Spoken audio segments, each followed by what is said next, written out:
Allora, qui siamo alla Mosella, che c'è stata una bellissima regata, qui abbiamo il presidente del circolo di Porto Velico, Renziano, giusto? Ho detto bene? Certamente, certamente. Ci racconti un po', abbiamo visto tantissime barche oggi. Allora, oggi quinta edizione della regata del solstizio, per noi sempre il 20-21 di giugno c'è questa edizione che collega Venezia con Sottomarina, in particolare con Mosella, dove siamo sempre ospiti e riconoscenti da parte della Darsena. 40 barche iscritte a questa edizione, circa 120 persone in acqua, una regata velocissima perché c'era un vento di fora, diciamo, sostenuto, in un'ora e mezza abbiamo completato la regata e quindi poi il tempo che anche sembrava volgere al peggio invece improvvisamente è anche cambiato e qui un bellissimo sole ci scalda, pronti per le premiazioni e i festeggiamenti. Qui abbiamo il presidente del Bielo che ci presenta questo ospite.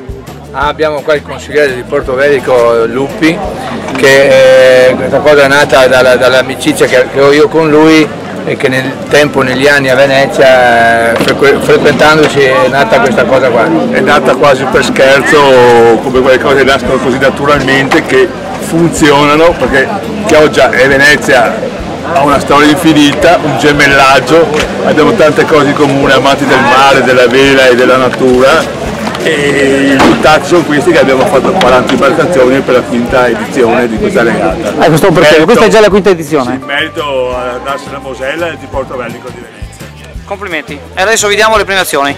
Bene, ciao. Ciao, ciao, ciao.